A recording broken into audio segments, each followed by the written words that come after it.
Hello, everybody. Welcome to this conversation with Antti Nuutila, a translator and English teacher, and Dr. Jack Collins, who I believe is very familiar to you all already from earlier this weekend. I am Matias Utberg, a student of business from Helsinki, and I will be your moderator today. On a more practical note, if you feel you want translation, we do offer it. You can find it at Life Voice, and I believe there'll be a code up there or somewhere. The structure of this today is 20 minutes of a monologue for both Jack and Antti, after which we have a 40-minute discussion and 30 minutes for questions from the audience. Without further ado, let us begin. Jack, the stage is yours.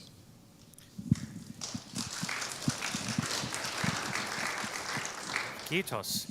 It's good to be with you again. I'm getting used to being up here. So let's talk about the creation story as I understand it.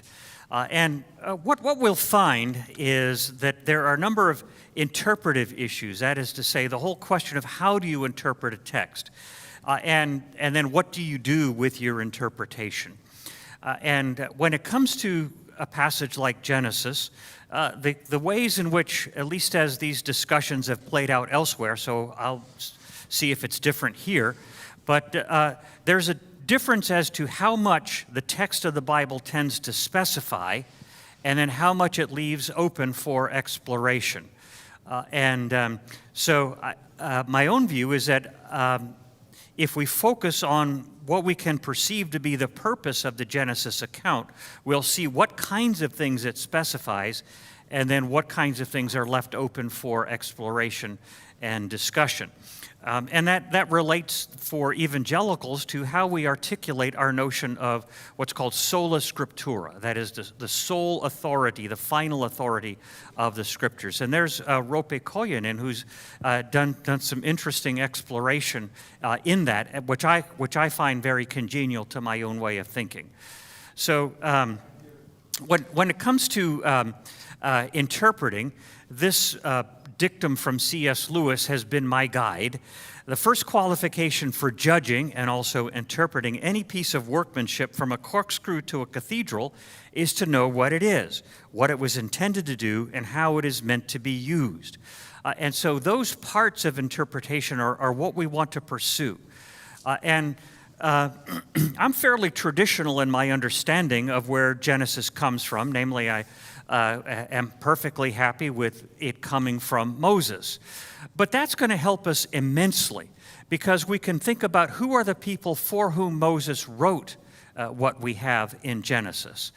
In the study of rhetoric, this is called audience criticism, understanding the audience, what are the needs of the audience that are being met by this text. Now, a very important figure in English history, particular English Reformation history, is John Colet. Colet was a premier man of letters in England just before the time of the Reformation, and in many ways was a forerunner to the Reformation. And he wrote a series of letters to his friend Rodulfus. Rodulfus is just Latin for Ralph. So he's discussing questions that Rodulfus had about the creation account. And here's the passage that is particularly helpful. Moses arranged his details in such a way as to give the people a clearer notion, and he does this after the manner of a popular poet, in order that he may the more adapt himself to the spirit of simple rusticity. So if you think about the people of Israel that are the audience of what Moses wrote, they're going to follow Joshua into the promised land. All right, and they're going to live a life that is based on what's called subsistence agriculture. They're not going to live in cities. They're not going to have an organized central government. Each family will have their own family farm, and they will be working it at the level of subsistence. That is to say, you want to grow enough crops to feed your family this year and have enough left over so that you can plant crops for next year and keep it going, and similarly with raising your animals. So those are the kinds of people to whom it's addressed. And if you think about what kind of needs these people would have, what do they need most of all? Well, certainly, in keeping with the entirety of the books of Moses, what they need is their loyalty, absolute loyalty to the Lord, to be recruited and to be strengthened and fortified. And so that's an important point. There's also the temptation to follow other gods. I mean, the warnings against that run throughout the books of Moses and the rest of the books of the Hebrew Bible as well. So, for example, the god that I think in the Finnish translation is called Baal he's the god who governs the weather. And so the reason why you would want to make sure that you honor Baal is because you need the rain to come in its proper time, and you need it to stop in its proper time. So the rains start in Israel around the time of Rosh Hashanah, which is the beginning of the new year. That's the end of September, early October. And the rains finish around the time of Passover. So we just passed Easter. So right about now is when the rains need to be finishing. And then you have the dry season. And you are tempted to ask Baal to keep the rains going in this proper sequence. And so that's one of the needs that's being met here, is why you should stick with the Lord and not resort to Baal. And then further, you have the people of Israel feeling themselves to be of no account. They are not a high culture in comparison to Egypt. Their parents and grandparents came out of Egypt. They're certainly not a high culture in comparison to Mesopotamia, where their ancestor Abraham came out. They're not even a high culture in comparison to the people in Canaan, because at least they have big cities with big walls and so on. And the people of Israel, what do they have? Well, they've been nomads in the Sinai desert for 40 years.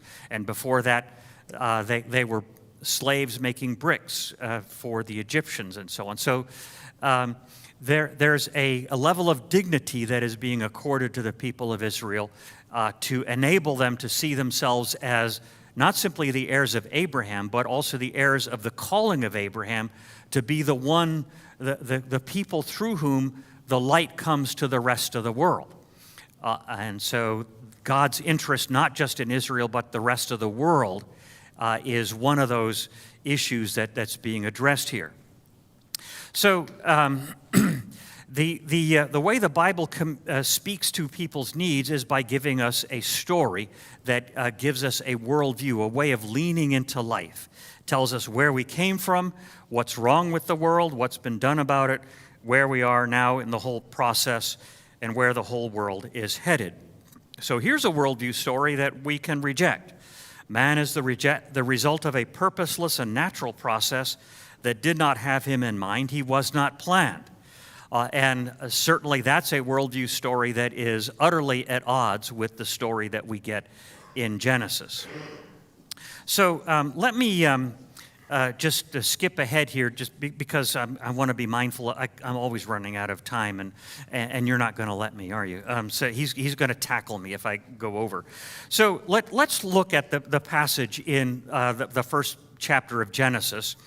And there are distinctive features to it. How do we interpret this chapter, and especially with a view towards remembering who the audience are, and our role in relation to them is we're their heirs. And remember who the audience are, and then look at how the passage itself works. Well, one of the features of the text that's the most obvious is the refrain. You have 6 days of work, and each day is ended by this refrain, and there was evening and there was morning, the first day, second day, and third, right on to the 6th day. And then the 7th day has no refrain, which invites the possibility that it has no ending. Well, what's the significance to the people of Israel of evening followed by morning? Some people will say that's the definition of a day, but that would be a very odd day. That is evening followed by morning. That's rather the nighttime. And an ancient Israelite who's a subsistence agricultural worker, he works during the daylight hours, and when the evening comes, he stops working. And he rests during the night, and then when there's morning, he starts it up again. So that the refrain is marking off the days in which God is doing his work. Okay, so, and automatically you're thinking, wow, God is doing work. And what is the work that he's doing? He's shaping the earth to be a suitable place for human beings to live. In Genesis 1 and verse 2, the earth was without form and void. And that Hebrew term, tohu vavohu, as you say it in Hebrew, means that it's not fit for human habitation. It doesn't mean chaos, as some people have interpreted it. It simply means not fit for human habitation. So the account is an account of God making the world a fit place for human habitation. You will see as well, I mean, there's all kinds of details here that I might skip over. How is this going to help the people of Israel? Well, one of the main themes of the Hebrew Bible is that the ideal human life is that which embodies the character of God himself. That's where we get this notion of the image of God and the likeness of God. In verse 27, the ideal human community is one where the members can embody the character of God. And so what you have then pictured for you is the divine pattern of a work week of 6 days followed by a day of rest. Now, the Israelites are already familiar with the day of rest because the events of Exodus, 2 Moses chapter 16 have already happened. So they've had that introduced to them, and now they use that to understand how God prepared the world as a place for them to live. And then he takes his rest. And what they're seeing is their life in the land as subsistence agriculturalists is part of their imitating the divine pattern. That's not like what the stories that other peoples tell. The stories that other peoples tell make human beings basically slaves to the gods, doing work that the gods don't want to do. But here you see humans are ennobled by this calling of imitating the divine pattern. So that the image of God is this calling of human beings to imitate the divine pattern, both in their work but also in their interrelationships. The Lord, we learn, is filled with steadfast love and faithfulness, and human beings are called to embody steadfast love and faithfulness in relation to one another. I mentioned that the seventh day does not have an ending. Now, the ancient interpretation of the lack of an ending, okay, so I'm talking about the ancient interpretation. The oldest one that we have comes from the 2nd century BC. A fellow named Aristobulus. He's the earliest named Jewish philosopher that we have. And he noted that the reason that the seventh day has no refrain is because it continues. And so God has entered his Sabbath rest, and so his work of creation is over, and he's now about the work of maintaining his creation and of relating to his human creatures. So that opens up the question of what kind of days are these? Does length of time matter to this discussion of Genesis? And quite simply, what you see is that each day begins with God saying something, and God said, and then finishes with the refrain. And the first day starts in verse 3. So the creation event is some time before the 6 days get underway. I don't know how long before. It doesn't say.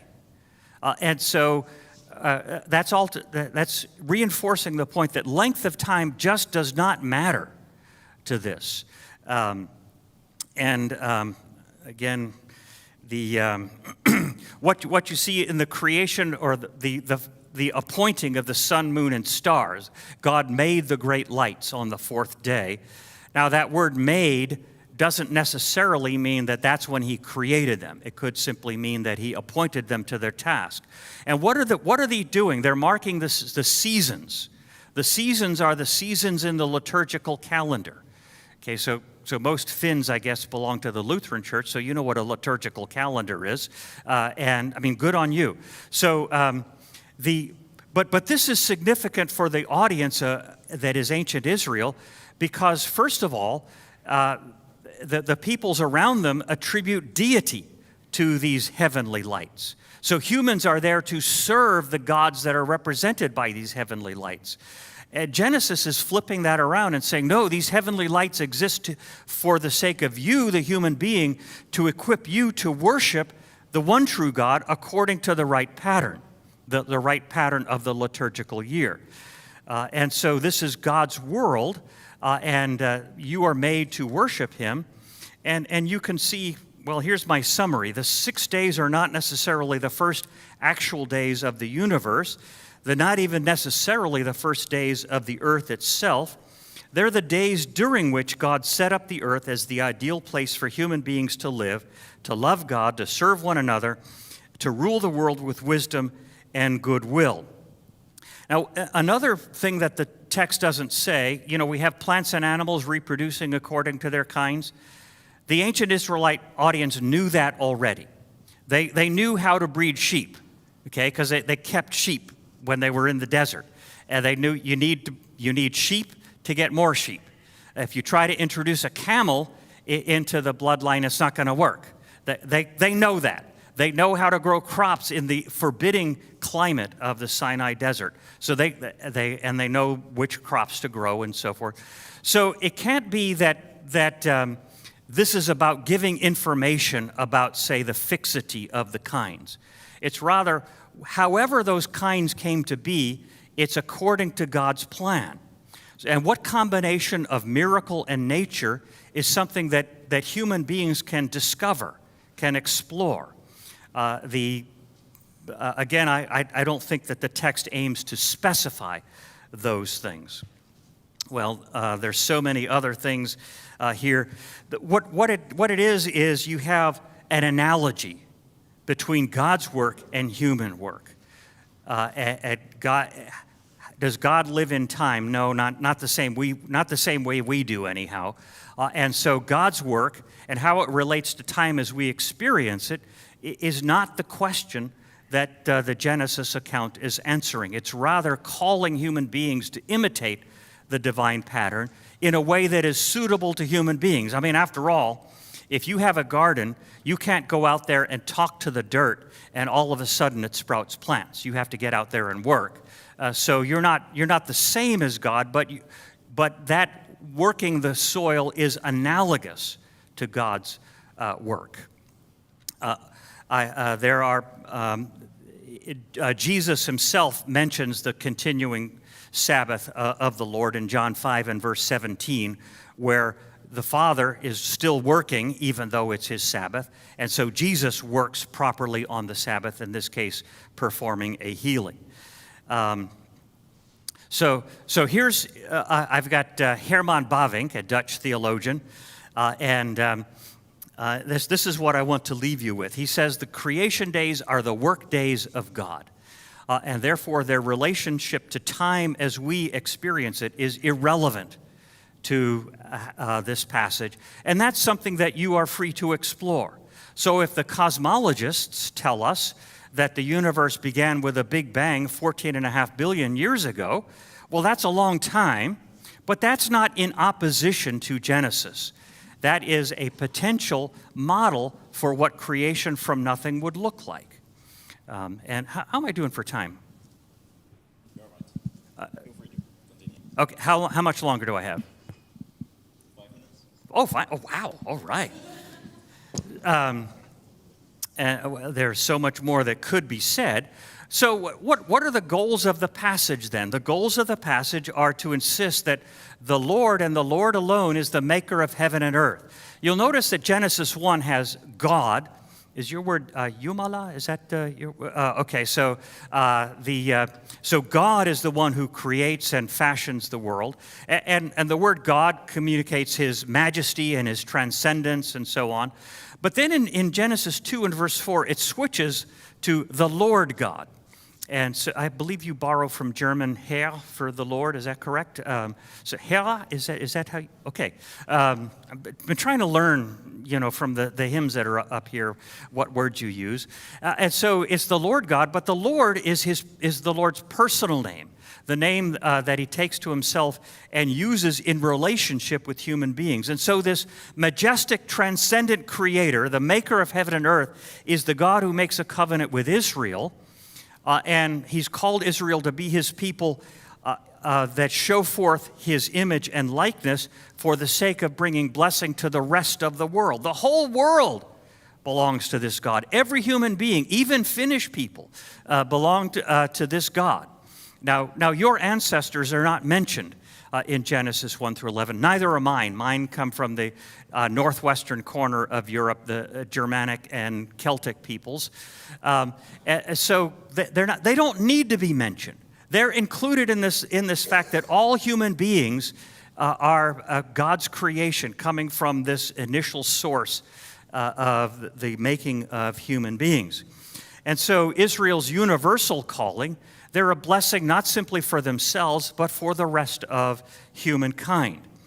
The world that they're working in is God's world. Now, God's going to give them instructions how they're to use His world. There are moral instructions about how they must use their bodies and not use their bodies, and so on. Well, He has the right to tell us that because He made us. But there's even going to be instructions that might be hard to understand, like this animal is clean, which means you can eat it or offer it in sacrifice. This animal is unclean, which means you mustn't eat it or offer it in sacrifice. Well, these are God's creatures, so He can tell us what to do with them and so on. And this is His world that we work as we grow our crops and raise our children and so forth. And then finally, by looking at the world and describing the world this way, there are scholars who have described the language of Genesis 1 as semi-liturgical. It's like a recitation of these great deeds of God, and the purpose of the recitation is for you to admire. As you admire the craftsmanship that you see displayed, you're enabled to admire the craftsman himself and honor this God and entrust yourself to Him. And this Maker then is also the Redeemer as you get into the story of the human fall and God's intention to redeem human creatures from their fallen condition. And so our createdness is for the sake of admiring our Maker. And redemption is about restoring us into a community that is oriented around admiring our Maker. And admiring our Maker doesn't have anything to do with how long ago these things took place, what length of time was involved in making them, or even what combination of miracle and natural process was involved. And that's what I want you to see, that the kinds of things that are described here are not involved in the questions about how long ago and what things are legitimate for you to explore. So I will skip this part, and I will finish then. Get it to speaking to finish. Yeah.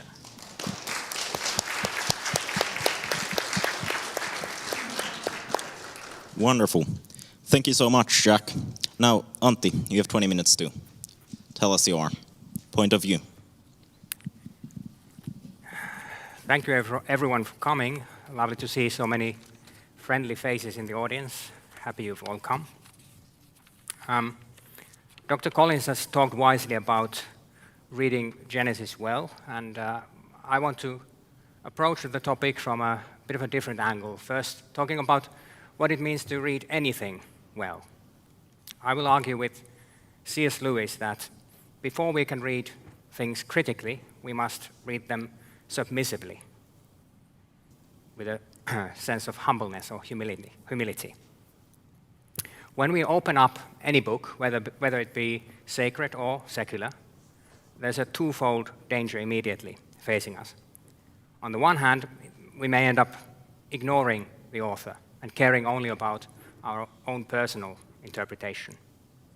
On the other hand, we may end up making the author's personality into a kind of idol. We are supposed to care about what he's trying to say and not about his psychology. Because in order to draw nourishment from literature, we must care about what the author is presenting to us. To step out of the way, to allow the text to do something to us before we try to do something to it. Being receptive, being submissive. And this requires humility.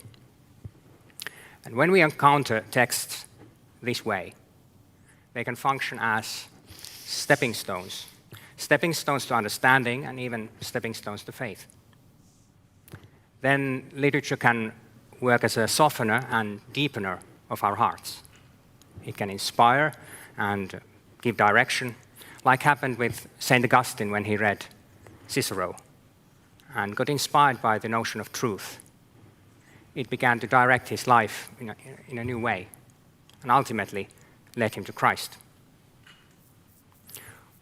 Literature can also give us models or ideals. Take Mr. Peggotty from Dickens's David Copperfield. He's a man who's willing to give up everything, all he owns, his position in life, his reputation, become this lonesome wanderer throughout Europe, just because he loves someone so much. He's willing the good of another.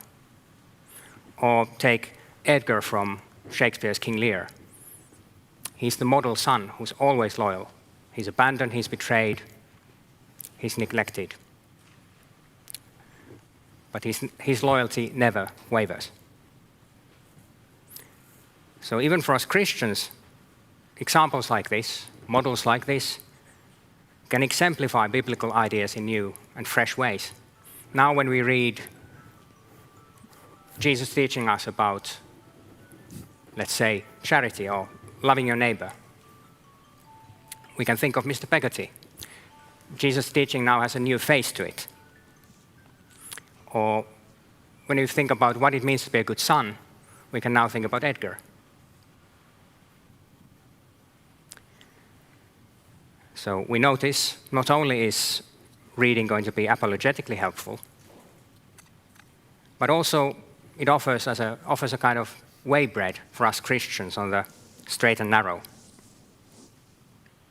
C.S. Lewis says that reading well is like falling in love or worshiping God. We get out of ourselves, heal our loneliness, our selfishness, our isolation. We see through other eyes, through new eyes, in all three. And it signifies, in each three cases, both an enlargement and a shrinking of the self. It's just like Jesus teaches, he that loseth his life shall save it. There's a paradox. But through this paradox, we can heal the wound of individuality without losing its blessings. Essentially, as Lewis says, we can become 1,000 men while remaining ourselves. And mysteriously, in the process, becoming more fully ourselves than ever. So we notice how falling in love, worshiping God, and reading well have a lot in common. They can all be pathways to transcending our own ego, if only we have the humility to approach it that way. One author I want to dig in a bit with is Victor Hugo. If you've seen the Disney film Hunchback of Notre Dame, it's probably his most famous story. But as a young man, he wrote this model of literary history and really world history at the same time.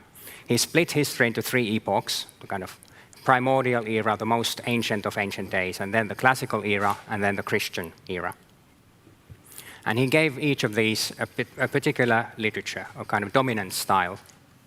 He argued that in the primordial era, the most significant or typical work is the Old Testament, and that the Old Testament represents the lyrical style of literature. See the Psalms, for example. If the Psalms are the key to the Old Testament, it speaks to the lyrical character of the whole.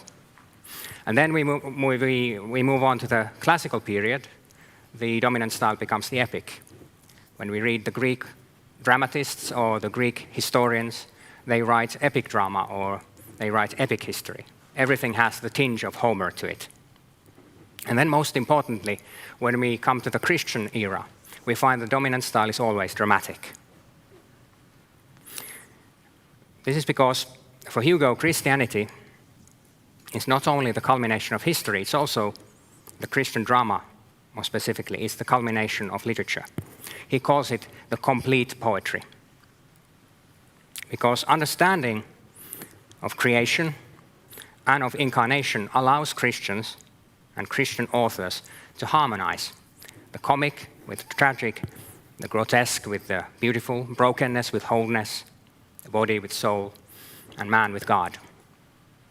And this truthful anthropology and truthful understanding of creation is the source of tension in Christian drama, and also the key to resolving these tensions. Tensions that would be impossible to solve with the Greek dramatist's toolbox, but now become soluble in the Christian context. It may now seem that I've taken you on a long and winding road, but bear with me, I do have a point. To bring us back to Genesis, I agree that we ought to read the Genesis symbolically. That's how it's always been read, that's how the church fathers read it. But to always keep it both and, to integrate and not to separate. Because if we separate the literal from the symbolic, it's like separating the body from the soul. It spells death. In this case, death to understanding. Also, we should be careful as to what is our motive. Why do we read symbolically? Is it to increase the depth of our understanding of Revelation, or to make Revelation bend, or make room for something external to it? I'll try now to apply what I've just talked about to the Genesis. Christianity, we understand, is first and foremost a historical religion. And as I've just illustrated, also a dramatic religion. And thus it is committed to a particular shape of history, to history as a story, with a certain pacing, certain key themes as center points, like the fall and the covenants, the incarnation, redemption, and of course the creation. And also there's a certain impression that the story gives us when we read it receptively. This narrative coherence and structure of history that we can observe directs us to believing in a young world. Because otherwise, what we think of as the story gets swamped by billions of years and becomes only a sliver at the end, or a kind of suffix added to the actual sentence. In young world, the story retains its balance, its focus, its tightness, thematic coherence, and dramatic flow. Now, given that the symbolic reading of Genesis allows both young Earth and old Earth interpretations, the question becomes, with what do you want to be consistent with?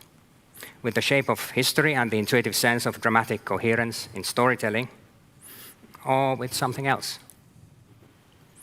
And that's the choice we'll face. Thank you.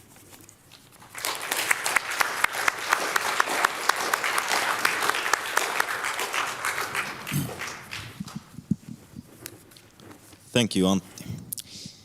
Now, we have about 40 minutes to discuss and have a conversation about your views on this, and in general, how understanding genre affects our reading of Genesis.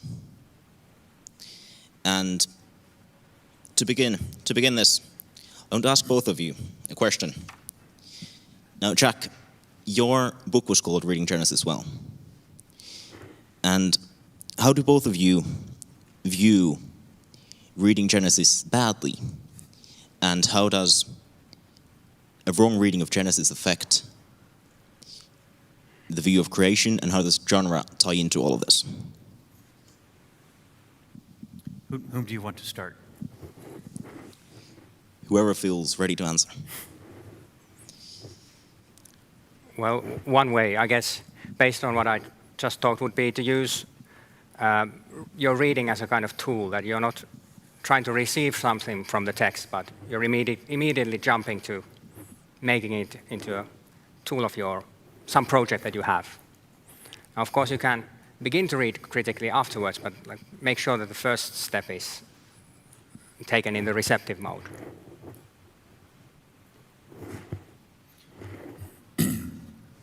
One of the difficulties in biblical studies is the meaning of the word genre. It has quite a few meanings, and it's never clear when a particular author uses that word which of the meanings he has in mind, or if he even knows the difference. So I found that the work of a rhetorician named Carolyn Miller was extremely helpful, where she wants to think in terms of genre as social action. That is to say, what social function is this text performing? As I've argued in the larger lectures, the main social function of the text that we have in the books of Moses is to be read aloud in gathered worship in order to instill in the worshipers of Israel a sense of who they are, why they exist in the world, what kind of world is it in which they exist, and so forth. And so it's a setting in which they are singing, they are praying, they are being instructed, they're receiving various symbolic actions, and so on. And in that setting, you also have to be asking, what sorts of things do the worshipers bring already with them? We sometimes talk about the text as informing us of ideas or of facts about God's world and so on, and texts can do that. But if the text is speaking about things that I already know, then maybe it's doing something else. And so that's why I think thinking of the audience as farmers who are very knowledgeable about how to grow crops and how to keep stock animals and so on. It helps us so that when we read the descriptions of these animals, we're not thinking that the text is there to tell me things I didn't know already, especially because the descriptions of the plants and animals are so broad. If I'm a farmer and I'm using the description of the plants that I find in Genesis 1, it's not a useful taxonomy for my work as a farmer. And similarly, the animals that are described, we have domesticable animals, we have small creepy crawlies, and then we have wild animals. And the wild animals will be both predators, like lions and tigers and bears, but also grazing animals like elk and moose and reindeer and so on. Or their relatives in the Middle East, served relatives. And then the small creepy crawlies they're mostly animals that you're not allowed to eat. And so that's going to be things like spiders or mice or snakes and so on. And then you have the domesticable animals like the sheep and the goats and the cattle and so on. Well, that's not a taxonomy that is going to cover all the possibilities. Where does a dog fit in there? I'm not sure. And because dogs were domesticated, not in the same way as we keep them in our houses, but they were domesticated. But do they fit with the stock animals, or do they fit with the beasts of the earth? We just don't know. And so it's not that kind of taxonomy to give us that kind of perspective. It rather gives a very broad stroke portrayal of the world as we encounter it, and it's leading us to do something else, namely to receive this world, receive not simply the text, but the world as God's message to us that brings us to honor and admire Him. One wrong way of reading the Genesis that comes to mind, I encountered in your book the good example of, like, people find let's say, something similar to a Mesopotamian myth like Gilgamesh, and then they get worried, okay, now it's a problem that there's a similarity. But of course, when a story is told, even in the sacred context, it's always going to be using building blocks, cultural building blocks, idioms and stories that already exist to build something new. And it's the same here. So it's not a sort of sign of that you should be concerned when you find something familiar. You can just trust that, okay, the Holy Spirit is using these building blocks and these human authors to make the definitive or authoritative version of, let's say, a creation story. Oh, I emphatically agree. And in fact, everybody in the ancient world agreed that there was a catastrophic flood sometime in the early days of humanity. And so you see stories of the flood from Mesopotamia. And so, and as you read the church fathers, they agreed that that Genesis and the other accounts are talking about the same event. But it's the way they talk about the event that matters a great deal, so that the idea that Genesis simply copied the story is an absurdity. And so you have the events and the way you tell about the events, and the way you tell about the events is shaping how you want people to feel about those events. Yeah, and in fact, you may even become more confident about the validity of scripture when you notice, okay, it's the same story is being told in different versions by other peoples and other cultures in the area. Of course, we can trust that the version that we have in the Bible is the authoritative one, but that other versions exist doesn't take anything away. So that's really important, what you just said. And as a matter of fact, I did a study of how the New Testament talks about the flood story, where the Greek that's used in certain New Testament authors does not correspond to the Greek of the standard translation, the Septuagint, but instead it corresponds to the Greek that would be found, say, in Plato's version of the flood story. And so in 1 Peter, for example, when he's bringing the biblical flood story and Plato's version together, and it's probably so that his audience will be strengthened in their confidence that the biblical story is true, and because they probably already accept that Plato was talking about a real event, and so now they see that the biblical story is also talking about that event. And giving us the right take on that event. Yeah. If the ancient audience received it like that, why shouldn't we also find it a strength? I agree. Wonderful. Thank you so much. And to continue, we can dive into your monologues, opening statements. Do you have anything to comment on each other's points of view and words? Well, I noticed we both used C.S. Lewis, just from different angles. My brother from a different mother, I tell you what. Well, and so I would never want to disagree with somebody who loves Lewis as much as I do. So it's kind of awkward, I suppose, but there we are. But I think that, much of what you said, I emphatically agree with. And I think the place where the difficulties might arise is I would not like to call my take a symbolic take. One of the difficulties is trying to ascertain the meaning of the word literal. And so in Reformation discussions, literal was especially concerned with the meaning that the author intended the audience to derive. So what I'm after is, well, what is the meaning that we have from Moses to gain from this? And so seeing this kind of picture is not intended to take away from history. So, and that's why I'm very happy with, say, the Big Bang, because that's an event, if the cosmologists are right, that's an event in the history of the universe that is also described very well by Genesis 1 and verse 1. And then the the progress of the earth, in its initial formation, it wasn't suitable for us to live there.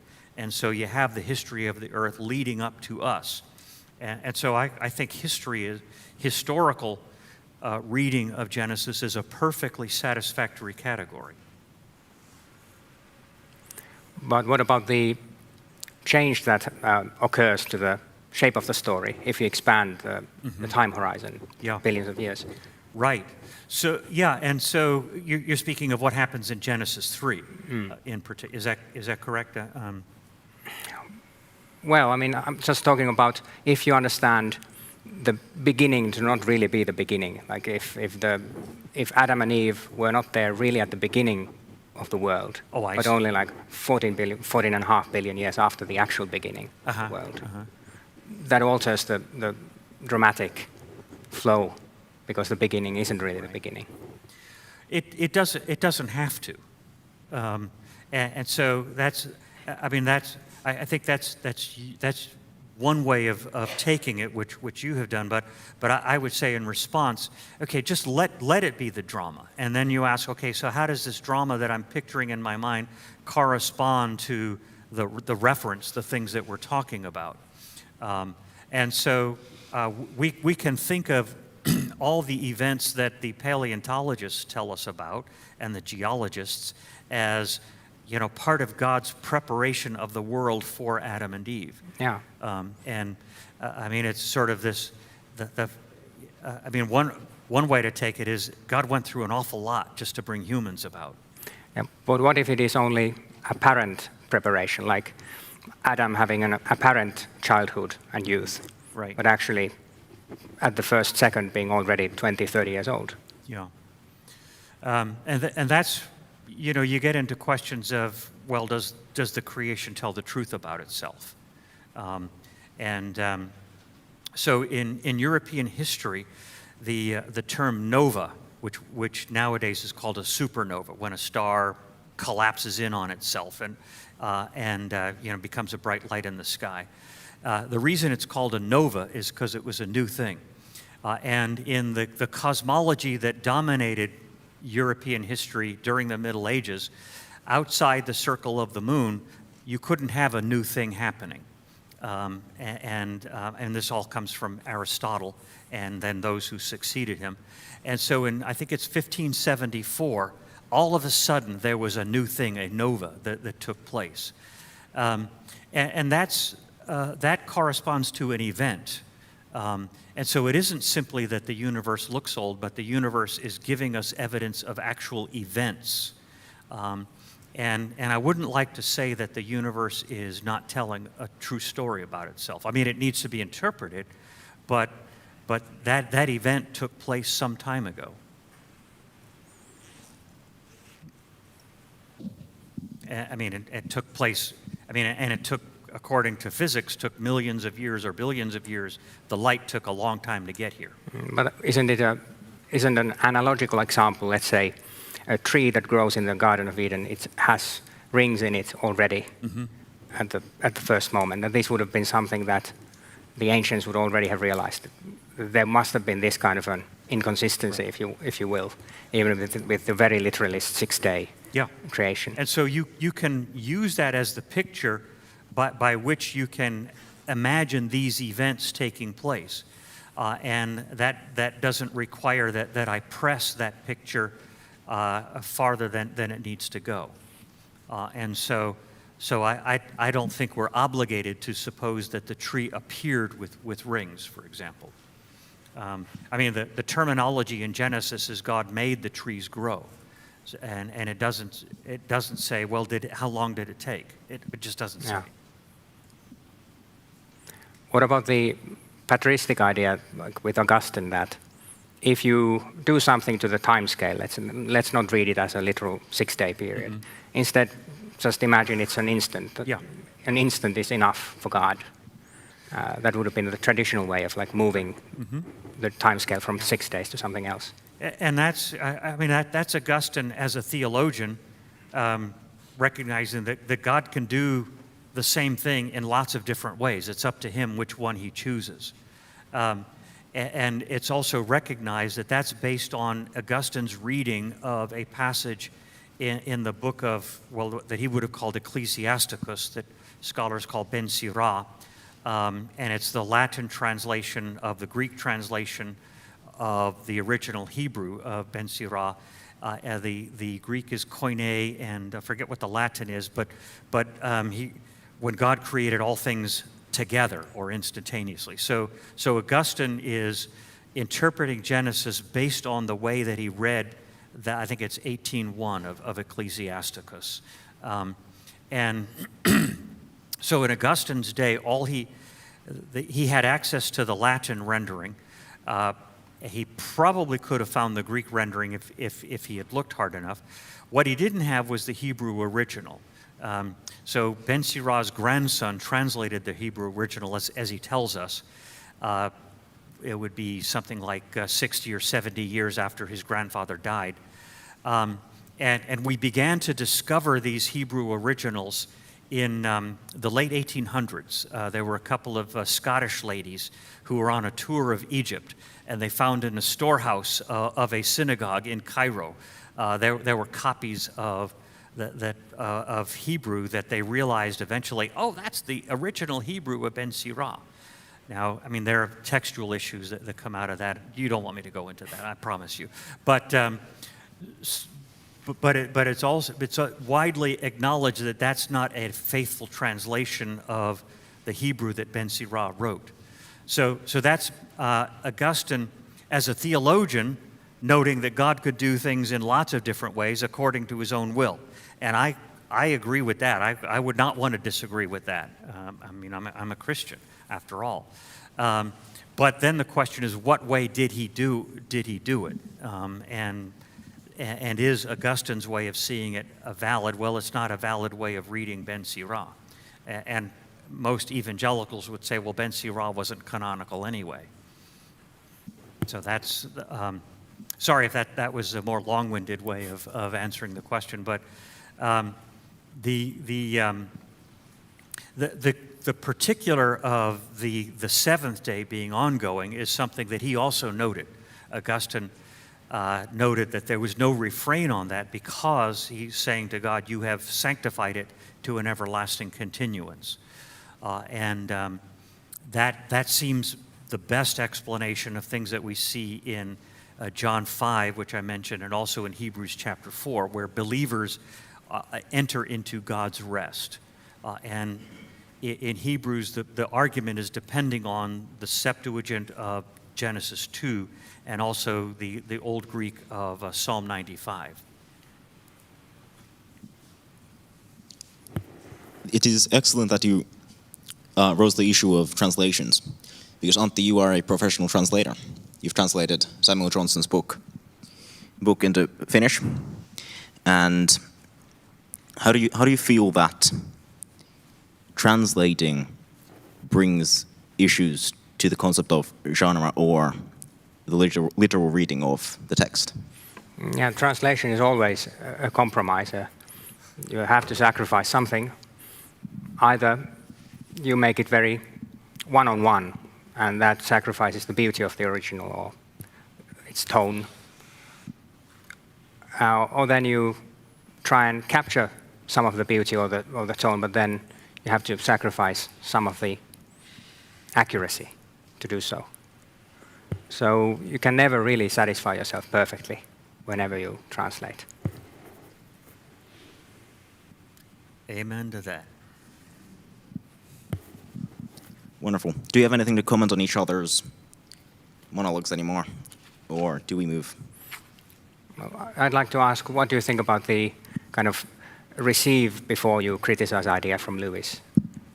That receptive mode of reading. No, I think that's really good. And so by receiving, I mean, I guess, what does receiving actually look like?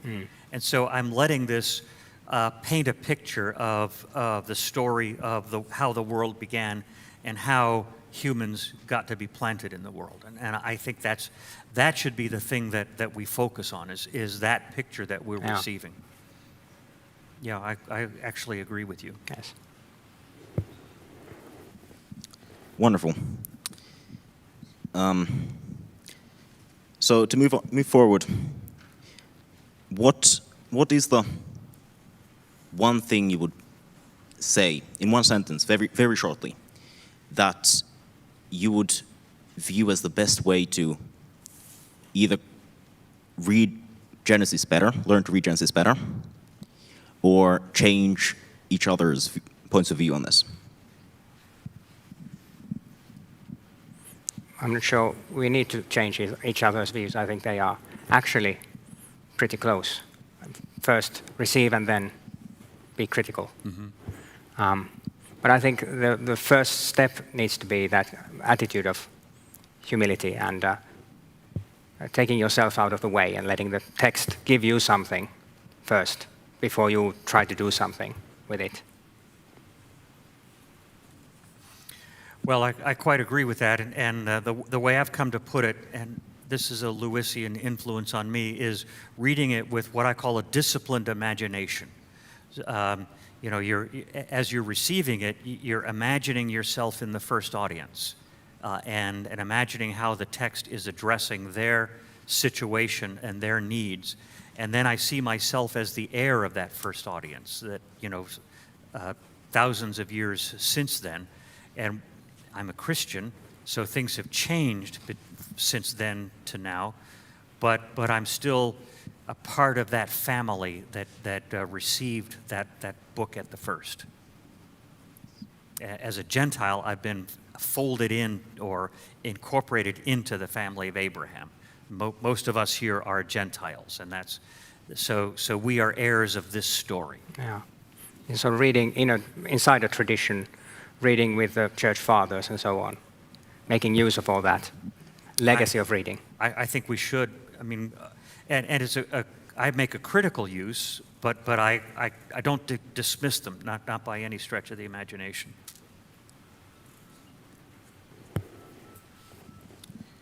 Wonderful. Thank you so much. And to continue, you mentioned, or you actually kind of started answering to this question already, but you mentioned that about the views of genre in the time of Genesis, the people. Of course, they didn't have modern literary scholarship and studies, but did they have a concept of genre? Could they have understood how well could they have understood different genres? Is there texts with different genres from their time? Well, yeah, I think we can imagine what kind of questions people in their sandals would be asking as they're receiving a text. And they would have a recognition of what kind of text is this? What sort of things does a text like this do for me?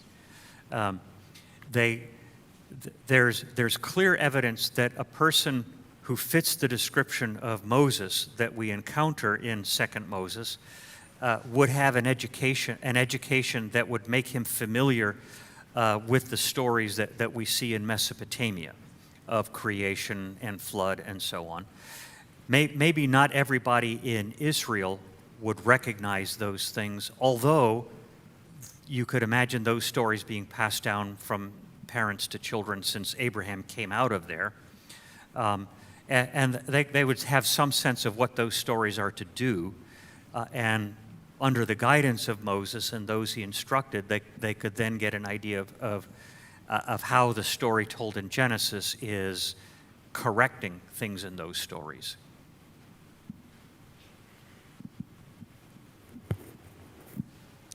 Do you have anything to add or comment to this? Not really, no. Wonderful.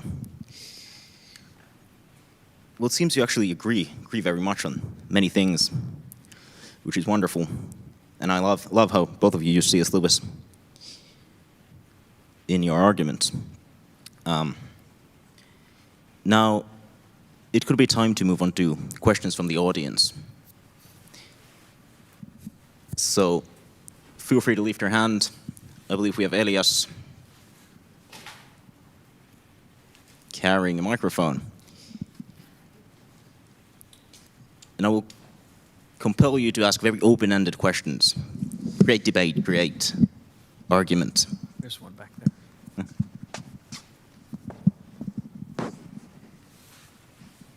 Okay, is this on? Yeah.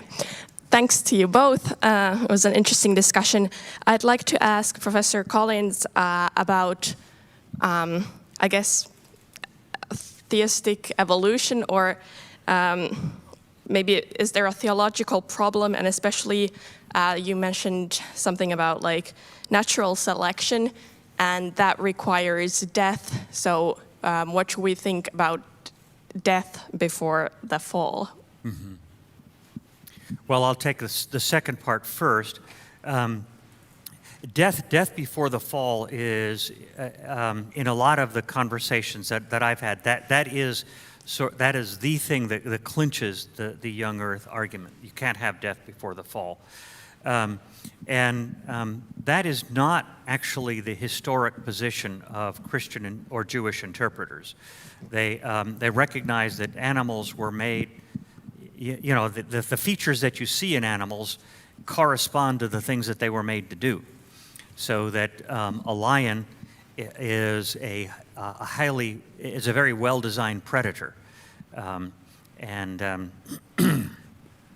so that's not actually considered a problem in the tradition of interpretation, and you can see that worked out in Psalm 104, which is basically there to celebrate and to sing about the creation still working according to God's plan. The only really negative thing in the creation in Psalm 104 is at the very end, where it's sinners, and the request is that God would banish them from the earth. Now, sinners in the Hebrew Bible, that's not people like you and me. We commit sins, we wish we didn't, and so on. But it's people who specifically reject God's invitation to love Him and serve Him. So it's a term that you have to be really careful you understand the meaning of. And they are what defiles the earth. One of the things that's celebrated in there is that lions get their food from God. Elsewhere in the Psalms, you celebrate the way in which God feeds the hawks and the ravens. The hawk is a predatory bird. The ravens are mostly scavengers. Well, to be a scavenger, you have to have something dead to scavenge. And all of our observations of ecosystems involve stability of those ecosystems, so that the animals can't live forever, otherwise their population will increase out of control. And so the animal death by predation is not considered a problem in the Hebrew Bible. And it is a problem to our sensibilities. We don't like, if we watch a nature program, we watch one animal tearing another animal to shreds and so on. But that's because we personify the animals. How would I feel if a tiger were doing that to me? But that's not me that's being shredded by the tiger. And the threat of death in Genesis 2 is directed to the man. It's very specific, a second person singular. It's you will die. And the kind of death that's involved is the death of alienation, and not necessarily the death of his body. That comes later in Genesis 3 as a consequence of his alienation from God. So, and then when Paul talks about death coming into the world through Adam, he's talking about the world of humans. He's very specific there. He uses a word for humankind. So then that enables us to talk about the question of evolution.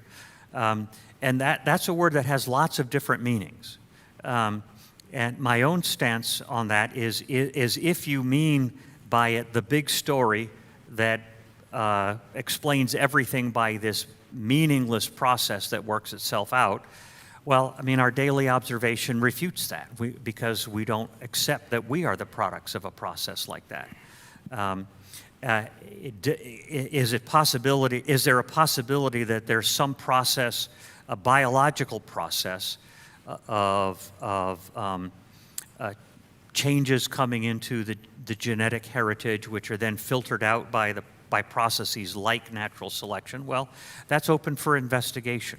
I don't have to decide that ahead of time. What's important for me to decide ahead of time is how I would describe that process. And so I used a slide from George Gaylord Simpson, man is the result of a purposeless and natural process that did not have him in mind. He was not planned, he says. Well, Gaylord Simpson was an American evolutionary biologist, and he wanted to use the science to tell the big story of humankind. Well, that's not a legitimate use of science. There are plenty of people who will use the science in a very different way. And that reminds us that science doesn't do everything that we're asking it to do. And so one of our jobs is to demote science from the role of telling us what's the true worldview story for us all. Because your daily observation of yourself as an agent, as someone who makes moral decisions, someone who wants to have relationships that are based on more than just your physical needs and so on. That tells you that the story that produced you involves personality, involves purpose and intention and so on. And that's crucial for you to keep in mind. And if science tells you that your daily experience is nonsense, then that's some scientist who has theorized incorrectly. Thank you. If I may ask a follow-up, talking of lions, I don't remember the passage exactly, but I think it's in Isaiah talking about the new creation and how a lion does not hurt I don't know if it's lamb in English, but anyway. So it's become very common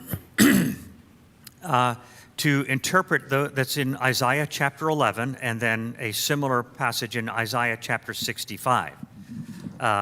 To interpret the lion lying down, the wolf and the lamb lying down together, and so on. And the lion will eat straw like the ox, and so on. It's become common to interpret that as a depiction of the heavenly condition. And that is not at all what's involved in the description that Isaiah is giving. C.S. Lewis, our hero, notes that if you told a lion that he would eat straw like an ox, he would think you were describing hell and not heaven. And I mean, that's not what a lion does. But as a matter of fact, what you see regularly in the prophetical books is that predatory animals are used as a picture for the empires that are being built, like the Babylonian Empire or the Assyrian Empire. And this is in a whole passage, Isaiah 11, verses 1 to 10, talking about the Netzer. We had a mention of that. That's the shoot of Jesse, which is the Messiah. And his work is to bring peaceful relationships between peoples. And that's the theme of this entire part of Isaiah's book. And you can even see it because there are echoes within the Hebrew text of that chapter 11 with what you have in chapter 2, where the Lord is going to judge and settle disputes between peoples. And so the peoples will worship together. Well, the Messiah is going to judge and settle disputes in Isaiah 11. So what you're seeing is that passage in Isaiah 11 is describing the results of the Messiah's rule of bringing peace. And when the apostles use that passage, as they do, Paul uses that in Romans 15 to describe his aspirations to go to the farthest reaches of the Roman Empire, so that all manner of Gentiles will call on the name of the Lord Jesus. And that's in the context of his insisting that the mixed body in the churches that he's writing to, so they're mixed with Jews and Gentiles with different scruples about food and so forth, that they would worship together and with one voice, that is to say, in the same congregation. He sees that as kind of a foretaste of what the Messiah is aiming to achieve. So, in other words, that passage isn't really about the physical diet of wolves and lions and bears, but rather about these predatory empires sitting peaceably with these smaller states. Imagine if the old Soviet Empire were content to leave the Finnish people alone. And, you know, that's you could feel like yourself as being like a sheep among wolves, you know, you've been tossed back and forth between the Russians and the Soviets and the Swedes on the other side, and you know, how about if they just leave you alone? You know, that's the picture that Isaiah is drawing there. Thank you.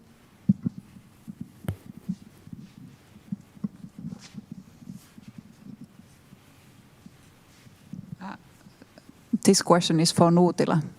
Mä sanoin sen suomeksi, koska ehkä helpompi ymmärtää. Mietin, että miksi, kun tuli tämä ajatus siitä, että pitää ensin niin kuin hiljentyä siinä ja sitten jotenkin ymmärtää, niin mä en saa kiinni siitä, että mikä motivaatio voisi olla sellaisessa ajatuksessa, että mun pitäisi niin kuin ymmärtää siihen tai hiljentyä, että mä voisin ymmärtää Jumalan sanaa, että se edellyttäisi, että mä tavallaan laittaisin mun aivot ja tieteen ja kaiken niin kuin järjellisen ajattelun pois ja sitten minä vasta voisin ymmärtää. Jos Jumala antaa sen järjen ja on luonut järjellisen maailman, niin miksi uskon täytyisi edellyttää järjen poiskääntämistä tai tieteellisten menetelmien poiskääntämistä tai jotain semmoista? Mikä ajatus siellä on taustalla? Mä en saa kiinni. Yeah, she asked about why should we sort of switch off our brain or our reasonable understanding of the text, and then perhaps you're thinking I'm subscribed to some kind of emotivism or just reading through emotion, but that's not really the point. I mean, I argue that you should absolutely use the full force of your reason, and it's impossible to really even have faith if you don't have an active reason. But in the experience of reading, whether that be secular literature or sacred scripture, we're talking about experiencing a work of art first. So to use the Greek terms, you have the logos, which is the message that's being given, and then you have the poema, the piece of work of craftsmanship or a piece of art. And that's the thing that you first encounter. If you see a painting, you immediately see it. It's before you, and it's the same way with the text. And that's how your first encounter with it should be, as an object. And then you get something out of that. You increase, you become larger yourself, rather than just going straight to the message and approaching it, neglecting that artistic side of the experience. Both should be there. But I think, following Lewis, that first should come the appreciation of whatever you are encountering as itself, and only after that your role comes in terms of analyzing it or fitting it into place using your reason.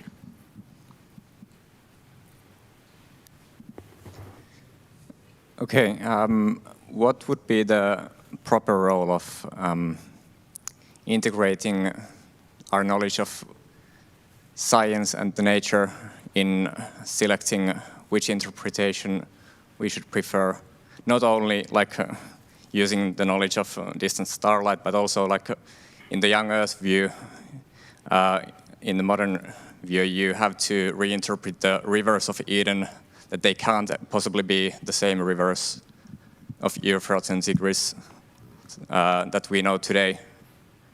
So here we, or the modern young earthers, will use the flood geology to determine how to interpret that. So what is the proper mode of using knowledge of the empirical world to inform our understanding of Scripture?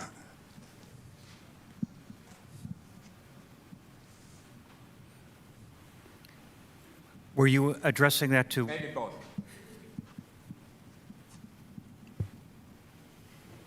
Well, my own view is you should be very careful. As I tell my students, most of my exegetical advice boils down to just be really careful. That's the most important thing. And so the thing about science is that there's science and then there's science, and so it can change, it can be partial, it can be tentative,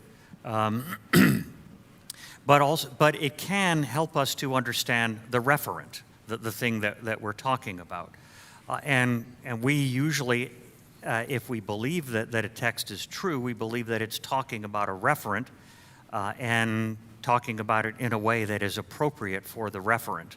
And so, we, most of the time, when we're thinking of an ancient audience, we're thinking of people whose knowledge of the reference is very practical.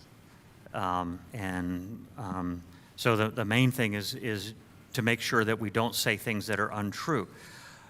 But, just take an example. I read recently that someone was arguing, well, for a young earth view, actually, and for a vegetarian origin of human beings. And his rationale for that is the clean and unclean animals in the Old Testament, that the clean animals are vegetarians and the unclean animals eat other things. And now science helps you to recognize that that's actually a bad argument, because there are clean animals that eat other animals. So a chicken is an omnivore, okay? It's not a vegetarian. And all the clean fish are carnivores. And so by knowing something scientifically, I know it scientifically. An ancient Israelite, would know it just by living in the world. That helps you to steer clear of bad arguments. And then you also know, I know scientifically that there's plenty of unclean animals that are vegetarians. So that whole argument just falls apart. And so that's a valid, that's very helpful use of the sciences. I've talked about some of the things we learned from archaeology. That's very valuable. You get to the sciences that are oriented towards what's the big history of the world. Well, cosmology is useful. Cosmology has amplified our ability to sing Psalm 8 as, when I look at your heavens, what is man that you're mindful of him, and so on. Well, cosmology has taken that and put it on steroids, really. And what it's done is enabled us to see how finely tuned the whole universe is to support our life, and not necessarily anybody else, any life anywhere else. So it serves to amplify the experience that's being described in Psalm 8, and that's all to the good. Now, to get to the standard cosmology picture of fine tuning, that goes together with a notion of how old the universe is and how it began with the Big Bang and so on. So it's not necessarily a package deal, but it sure feels like one. As I look at that, and as somebody who aims to do justice to the Bible, that I find myself thrilled as all these vistas are opened up. It's fruitful, as I've talked about. Has it governed my interpretation? Well, I don't think that's the way to put it. But it has helped me as I seek to understand the things that are talked about in the biblical passages.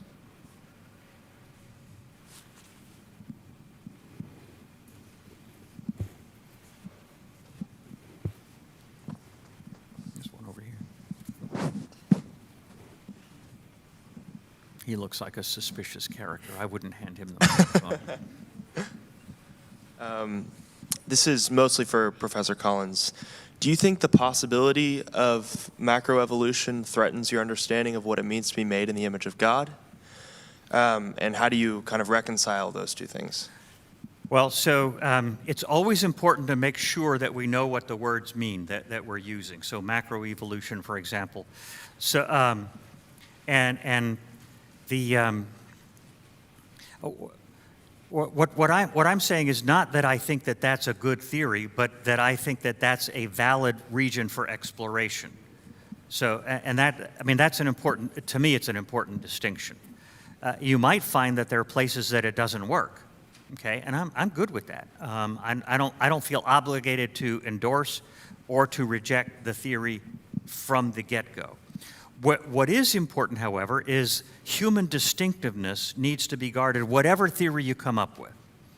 I mean, there are things that distinguish you from every other animal that you mustn't deny. You lose your humanity if you deny them. So I love my dog, and he's a member of our family and so on, but there are things that he can't do. You know, the fact that he's allowed to do his business outside and I'm not is just emblematic of the distinction between him and me.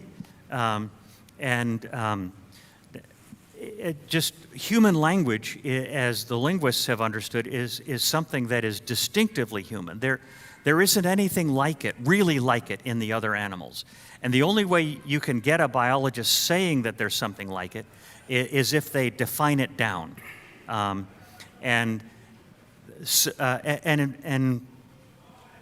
have argued, even Noam Chomsky, the premier linguist, has supposed that maybe you can get a point mutation that gives you the language gene.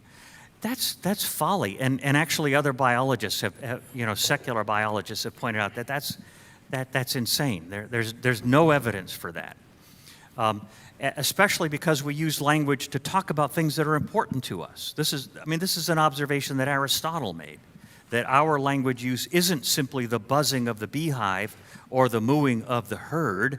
We talk about what's right and wrong, what's profitable and what's not profitable. Well, where would you get a creature like that from a process that didn't have extra coming in from the outside?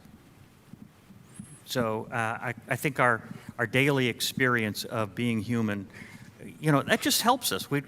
That is kind of a touchstone to our biological theorizing. Yeah. And what biological processes were involved, and as I said, what combination of nature and miracle is involved. I don't know ahead of time.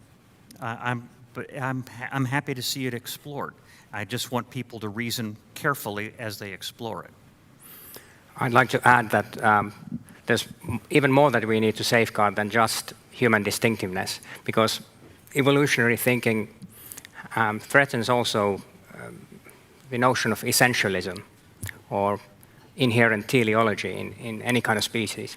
The concept of a species becomes questionable in the evolutionary mindset, and any kind of Aristotelian understanding of the world becomes quite difficult to match if everything is in a flux. Species only appear to be species, but actually they are like Play-Doh, that if you expand the time horizon enough, then a wolf is only a wolf because we're looking at it at a specific moment, and wait a million years and it's something quite different. Mm-hmm. Well, and that will depend on what we decide are the things that have essences, though, and also can we tolerate fuzzy boundaries?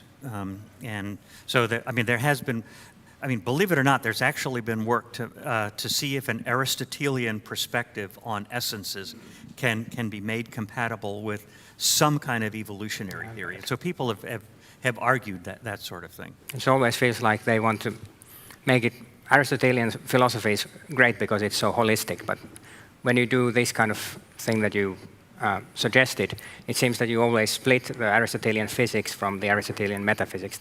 There's kind of discontinuity between the two. And so, and in my view, that's a proper critique of those efforts. And so, I don't know that it stops them in their tracks, but it sort of gives you an idea of where the boundaries might be. And I think that's great.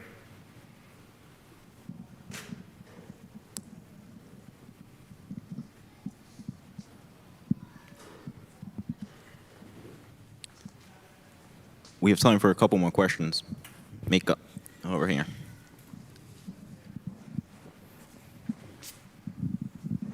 If there are no other questions, I'll ask one. Regarding this is for both of you. Regardless of the details of the view of creation that you might have, I believe there are some some degree of statements that can be honed out of the creation story that have more importance within the Christian dogma than the others, and then there can be some that are not are almost irrelevant, and some that are in the middle. So, how would you categorize those key points in the Christian view of creation that are central to the dogma? Then maybe the next category would be that for instance, can give hints that to the historicity, the historical interest of the stories. That can we attach some geographical spot, for instance, for let's say creation of Adam and Eve, Garden of Eden, and you know, like, how would you describe this kind of scale of information that we can take out of them? Can you follow the logic of my argument? As an example, I would say that I give an example to my students of Hugh Ross, the well-known Reasons to Believe founder, who has a specific location for Eden, for instance, and some time range for the creation of Adam and Eve, but he doesn't insist those as dogmatic truths, just like educated, well, not guesses, but let's say hypotheses. But of course, he would also hold to the central importance of the historicity of Adam and Eve, for instance, as a dogmatic truth.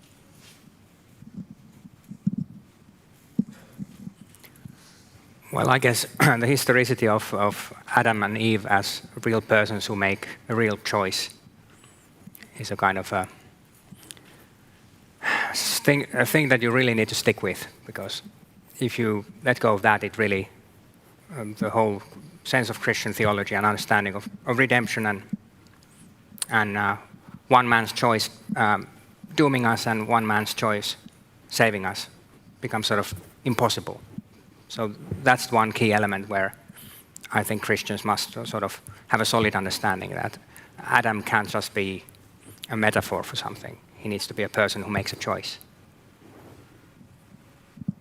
I agree. I mean, the story of Adam and Eve is really crucial for explaining, first of all, our common humanity. We're all part of the same family. You know, all our different racial and ethnic differences, we're still part of the same family. And that's the result of us all coming from a common source. But also, we all have these distinctive capacities that are remarkable and that are, again, evidence of something special being added to the creation. And then we all share this same predicament, and, you know, which the story of redemption is there to address. I think we wouldn't want to tell a different story than that, or I wouldn't anyway. And you know, all of our creeds are oriented towards that telling of the story. Who for us men and for our salvation came down from heaven. I mean, that's something I wouldn't want to think is even up for discussion. Historically, of course, for Christians and also for Jews, the creation from nothing as the origin of the world. It's not fully articulated in Genesis. It's implied, I think, and it's not fully articulated in the Hebrew Bible itself. But it shows up in Jewish discussions shortly before the time of Jesus, and then it's well developed by both Christians and Jews, almost as if they're sharing their work with each other in the first couple of centuries AD. And so that by the time you get to roughly 200 AD, the Jews and the Christians have exactly the same view of creation from nothing and the stages that proceeded after that. So, I mean, those, and then that the creation belongs to God, and therefore the creation is permeable. I mean, God can add things to the creation that aren't there already. We talk about miracles. Miracles don't have to be limited to miracles in redemptive history. They can be, I mean, they don't have to be. And again, it's for me, it's a matter of investigation. What other miracles might there be, and so on. Those are things that are fundamental to a Christian worldview that I don't think we're wise to abandon. Was there a question in the back? We absolutely have time.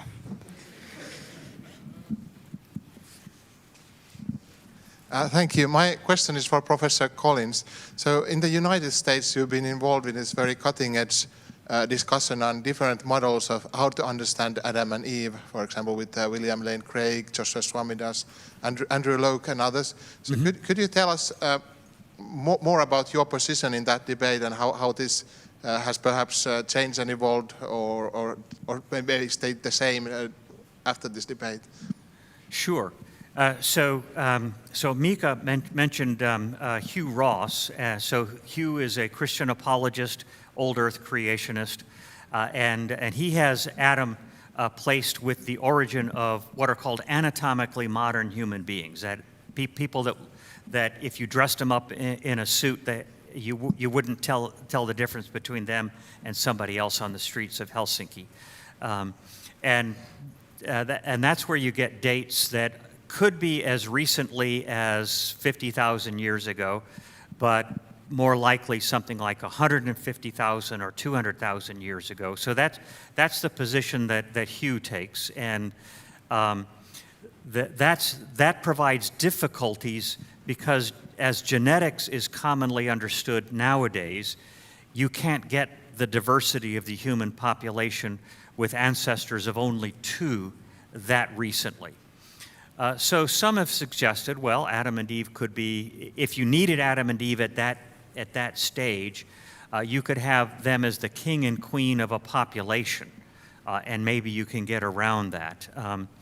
And that's, so St. Louis, so I live in St. Louis, Missouri, so I live in a place named after our shared hero, St. Louis, you see. So that's a little bit of humor that not everybody's laughing at. So you're making me very uncomfortable. But I'm sorry. I have been warned of that. That's true.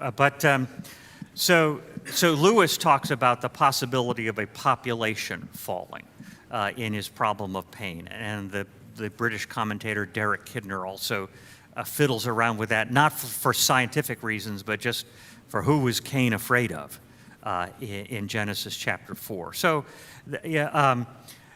and so that's one of the options that's out there if you need an Adam that recently, or else you can redo the genetics, which might be a lot of work and not enough gain. So you also have people like William Lane Craig, who have argued that to get Adam and Eve as the sole source of human beings, you can go back as far as 750,000 years ago, Heidelberg man, so that has the advantage of covering a lot of the difficulties, like what do we do about the Neanderthals and so forth, because they would be included in the Heidelberg man in Craig's way of describing things. And the geneticists have shown that if you go back at least as far as 500,000 years, you can get an ancestral pair of just two. So Craig is being sensitive to that, but also to some of the paleontology. You mentioned Andrew Locke, and he's building off of work done by Josh Swamidass, also in St. Louis, where Josh has argued that if you have, he calls a genealogical Adam, if you have a specially created Adam that is simply appears anywhere and then mates with pre-existing hominids, and that produces the human population, that's something that nothing in the scientific world could argue against. So that has the disadvantage of being unfalsifiable, which is, scientists don't like that, because I can't test it, because everything you say. So that has other difficulties as well. So what I've offered is what I call epistemic cost-benefit analysis. So what I hold to is really the 3 points that I mentioned before. We have Adam and Eve as the common source of all humanity. We have Adam and Eve as distinctive from all other animals as evidence of special divine involvement in their origin, and Adam and Eve as the source of the sin problem that we all face. I mean, what would that look like more narrowly? And so what I've tried to do is offer, well, okay, so if I go with the view of Andrew Locke, the genealogical Adam,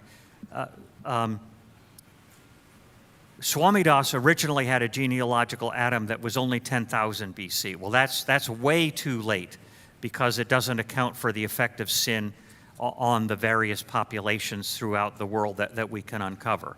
So I'm not going with that. Andrew Locke is willing to consider a genealogical Adam much earlier than that. Well, but that also has advantages, but it has disadvantages. I mean, what would nurture look like in a scenario like that? I don't know. And I mean, can you talk about reproductively compatible beings? I mean, do you even like talking about humans that way with non-humans? I mean, so there's some challenges there. Bill Craig's approach has lots of advantages, and his main disadvantage is really an emotional one. That's a long time ago for Adam, but it at least covers a lot of the difficulties. So okay, but all of these, what they and then I mentioned the Hugh Ross approach. Well, it's got the disadvantage, namely that the genetics, as it's currently understood, doesn't support it. So all of them have advantages and disadvantages, but what they show is that those 3 points that I confess can be implemented in various ways. So the science doesn't show that these fundamental points have been refuted, and that's the main thing. So we can move on to other topics, like let's talk about your humanity and your need for a savior and so on. So I could say a lot more, but I think I'd better not, just because of the clock there. Does that answer your question? Does that get everything that you were trying to get out of me?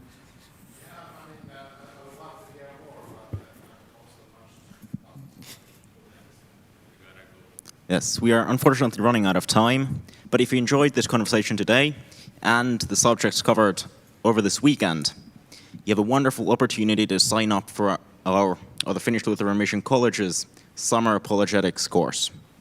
Can be found on our website. Go check it out. Now, please, let's clap our hands, applaud for Antti and Jack. Thank you so much. Thank you very much.